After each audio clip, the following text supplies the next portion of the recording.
if we don't up our game, if we don't provide greater support, then Russia will be able to declare a victory. Putin will stay in the Kremlin, and I'm afraid it won't end in Ukraine.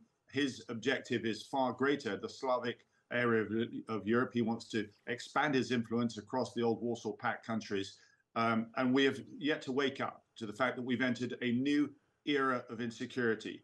Now, the Foreign Office advises all British nationals not to go to Ukraine, though Liz Truss, when she was Foreign Secretary, you'll remember, initially told Times Radio that she wouldn't oppose British nationals travelling to Ukraine to fight, but she swiftly backtracked, saying that there were better ways to contribute to the efforts. So should we heed the calls of this particular British fighter? Let's speak to Tobias Ellwood, former Defence Minister and now the head of the Defence Select Committee. Good morning to you. Good morning. Is this something that takes you by surprise? Are you aware of these kind of people and the kind of scale to which they are taking this, their involvement in the situation in Ukraine? It is understandable. I'm an interventionist myself. I want to step forward and do what I can to affect situations domestically or whatever. Others have the same attitude. So perhaps it's expected that there will be some that will want to go out and provide support, given what they see rolling out on our screens. But I must discourage anybody from doing this, regardless as to whether you have former military training or not.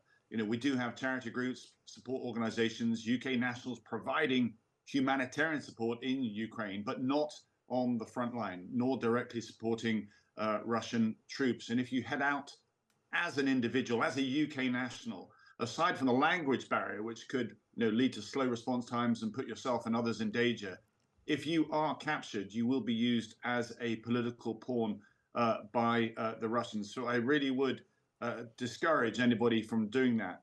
Britain as a whole is offering an incredible package of support, not enough, as that clip just showed, but our military assistance, Challenger tanks and so forth, pushing the envelope of what the West is providing, as well as a substantial training program of Ukrainians here in the UK. Clearly, we need to do more. 2023 will be a critical year. I worry that this will become a stalled conflict. It will freeze, and that will be to Russia, to Putin's advantage. But what about the specific concern within what this fighter said, which was that we don't have enough weapons? It's as simple as that. It is as simple as that. And if we are serious about supporting Ukraine, we need to do more. And we're not doing enough. We hesitated. We've become too risk averse over 30 years in standing up for what's important to us. It took us an entire year to slide across main battle tanks. And if Ukraine is to liberate its country, become a sovereign territory again, it needs to punch through Russian defenses. That's why the tanks are needed. But tanks require top cover. They require air power. This is why President Zelensky very powerfully called for jets. Now we have Tranche 1 Typhoons, which we could slide across the table. Again, like the Challenger, they're not ideal. F-16s would be far better. There's a lot more of them in the longer term. But the political statement that would make if Britain were to gift or provide the Typhoons, which we have, some of them are in storage, we could easily get them moving. It would send a powerful message to Russia that we are in this for the long term. And I stress, I'm really concerned that China is now showing its cards, supporting Russia, calling for people to get around the table to secure some form of deal. China can't afford Russia to lose this war, but we're at that critical point where it could go one way or another. And that requires us to lean into this, provide the weapon systems and the platforms as well. Just to go back to the fighting issue, because this is something that people might feel confused about. Liz Truss said one thing, then she backtracked, and you've said that you would discourage people from doing this.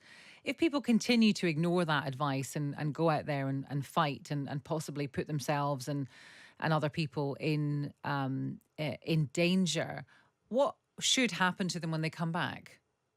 Well, firstly, let's park the Liz Truss bit. She says lots of things on that campaign trail which did not survive contact with reality. It is wrong. She was quickly corrected by the Foreign Office.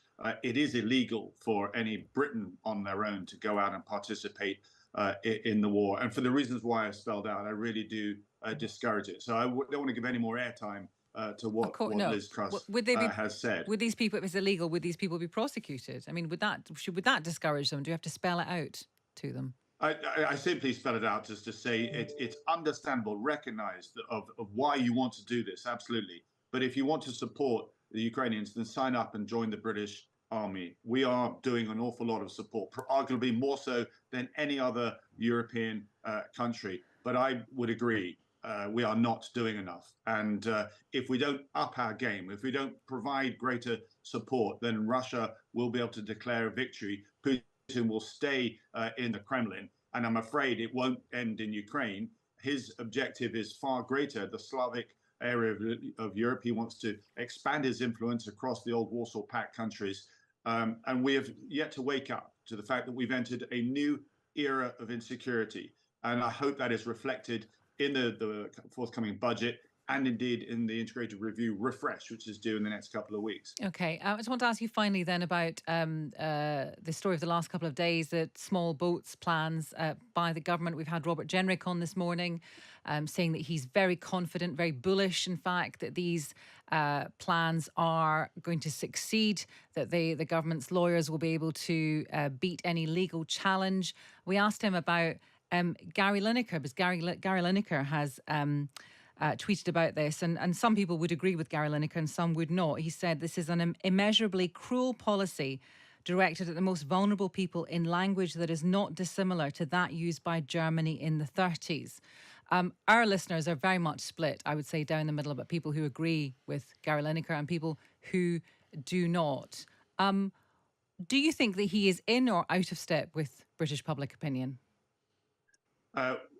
This is a complicated issue, and it can't go on the way it is at the moment, with many hotels, including hotels in Bournemouth, in my constituency, now being used to house these migrants. That many of them are still waiting, for conclusion as to what their status is. So this new legislation coming through will speed up the process. It will allow XRF bases to be used to provide important accommodation, but ultimately it's trying to find answers. There are practical solutions that still need to be found. I would say that it isn't Suella Braverman that's behind this, it's the Prime Minister. And look what he achieved with the Northern Ireland Protocol, the Windsor Framework. Through perseverance, building bridges with our continental friends, putting the nation first, that came out with the answers that we needed. He's behind, the Prime Minister is absolutely behind, and has done the details on this latest piece of legislation. A very different approach to rather the adversarial stance, the showmanship and the sound bites, simply for partisan gain that we had in the past. I would just say, going back to the international picture, General Jim Mattis said that the less you spend on aid and on international security, the more he has to spend on bullets. I would say that the less you spend on aid and international security, the more you're going to have to spend on the migrant problems off Dover. Ukraine illustrates that. We haven't put this fire out in Ukraine. More people are having to flee. If we lean into this, if we stand up and support Ukraine, put that fire out, show that we're willing to stand up to Russia as well, and that will actually help deal with that particular aspect, of migration. Likewise with Syria, with Libya, Afghanistan, Iraq, and the Yemen, Somalia. These are all places we wandered into, and then somehow we either got bored or gave up, showed less interest. And look what happens when that security starts to decline. The situation gets so bad, people want to pack up and absolutely leave. So there's some bigger questions here of the international approach to supporting these countries. You need to answer those. Otherwise, the thoroughfare of people coming across into Europe and, of course, to the UK as well will simply continue. Tobias Ellwood, thank you for talking to us, former Defence Minister and Chair of the Defence Select Committee. Here are a couple of